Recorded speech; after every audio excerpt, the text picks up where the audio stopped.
Et si je te disais qu'il existe des choses que ton chien adore profondément, mais que presque aucun maître ne fait vraiment, des gestes simples, presque invisibles, qui changent tout, des gestes qui parlent son langage, pas celui des humains, celui du cœur, et pourtant 98% des gens passent à côté, non pas par manque d'amour, mais parce qu'ils n'ont jamais appris à écouter autrement.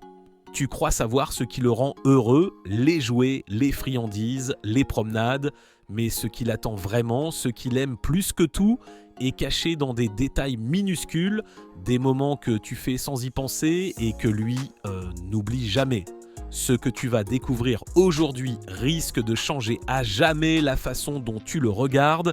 Avant tout, il faut comprendre une chose.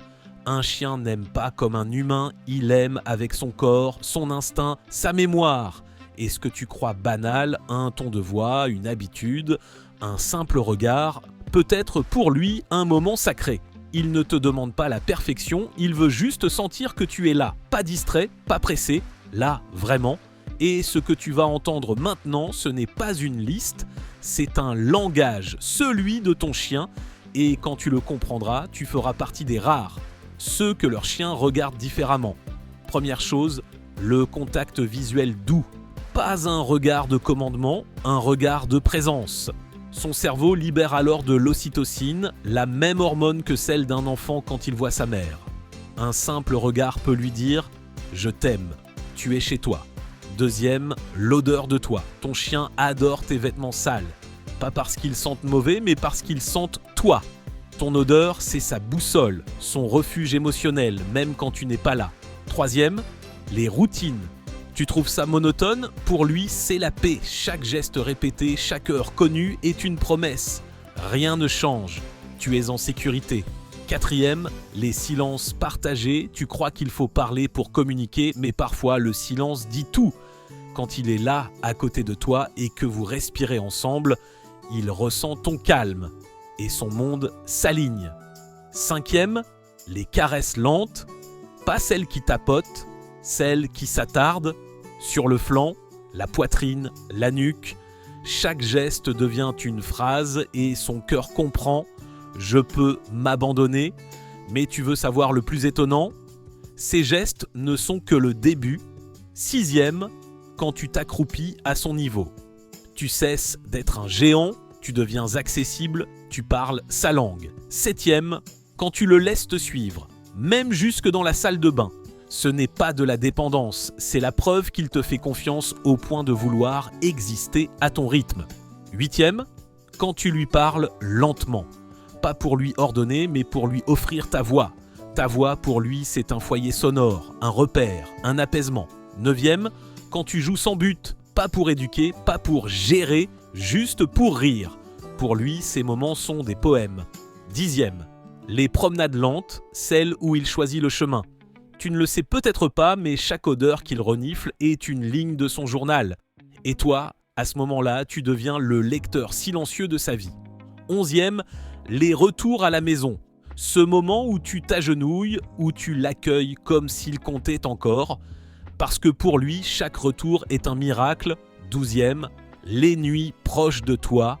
Même sans contact, juste t'entendre respirer, c'est la preuve que le monde n'a pas disparu. 13e, quand tu restes calme, quand tu choisis la douceur plutôt que le cri, à cet instant précis, tu deviens son repère moral, tu lui montres qu'il peut exister sans peur. 14e, ton rire. Tu ne le savais pas, mais ton chien reconnaît ton rire comme un signal de bonheur partagé. Quand tu ris, il t'aime plus fort.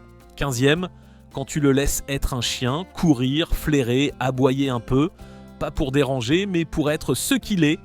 L'amour, c'est aussi la liberté. Et enfin, 16e, son nom murmuré sans raison, pas un ordre, pas un rappel, juste une caresse verbale. Ce moment, pour lui, vaut plus que n'importe quel jouet. Mais tu veux savoir le plus beau?